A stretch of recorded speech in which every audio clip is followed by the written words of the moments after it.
Bonjour, bon après-midi, bonsoir à vous. Je vous souhaite la bienvenue dans la ville de Budapest.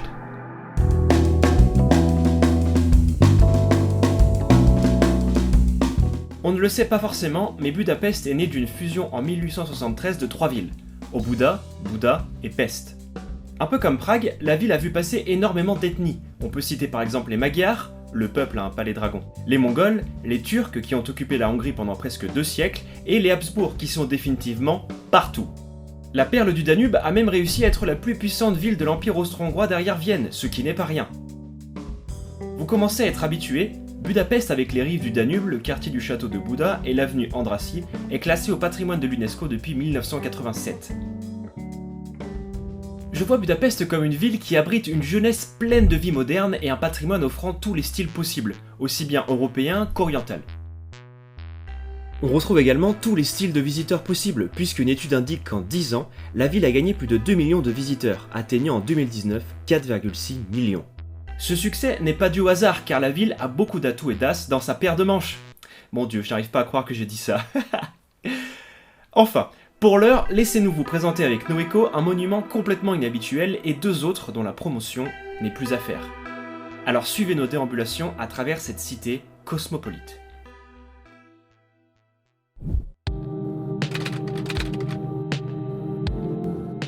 Au début de ce siècle, les bars c'était vraiment quelque chose à faire, sauf que maintenant, ça l'est toujours.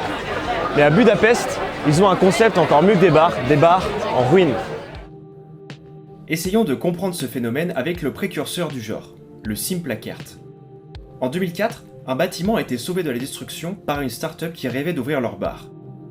Ils n'avaient pas beaucoup d'argent, donc ils l'ont réarrangé en créant un mélange de débris originaux mixé avec une décoration insolite. Ils ont sauvé finalement un building qui de toute façon allait être détruit.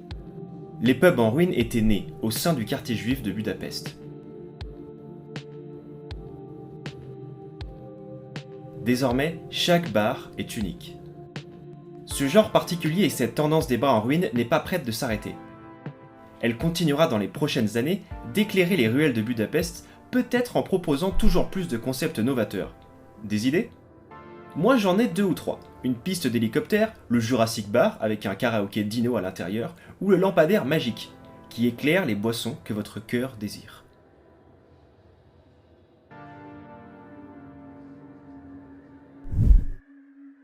S'il n'éclaire pas la bonne boisson, on peut toujours aller se consoler près du gros cours d'eau à proximité.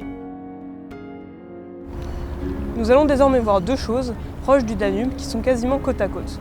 Commençons par la plus triste des 2, à savoir l'histoire des chaussures au bord du fleuve. En 1944, Hitler renversa le dirigeant hongrois Miklós Horthy et l'a remplacé par Ferenc Zálaszky. Évidemment, ce dernier suivait les idéaux d'Hitler et n'a pas manqué de le faire savoir en terrorisant et tuant des juifs. C'est près de 80 000 d'entre eux qui ont été expulsés d'Hongrie dans une marche de la mort jusqu'à la frontière autrichienne, et approximativement 20 000 qui ont été brutalement abattus le long des rives du Danube. Ces chaussures symbolisent tous ceux qui sont tombés. Il y en a 60 paires de style des années 40, tout en fer. Je propose 10 secondes de silence en leur hommage.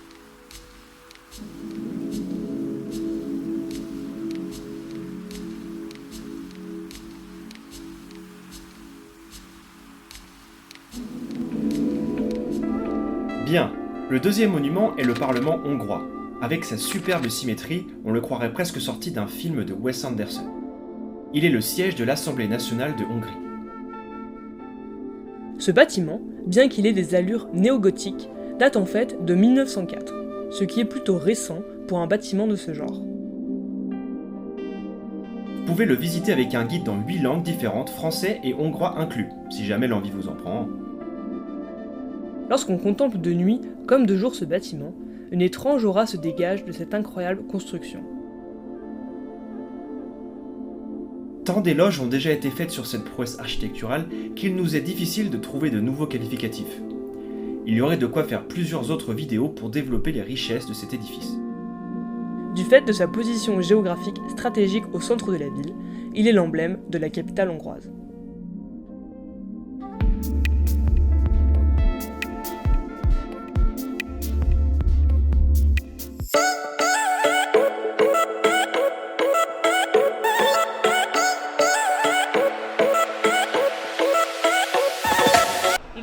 un monstre. Le verrons-nous aujourd'hui?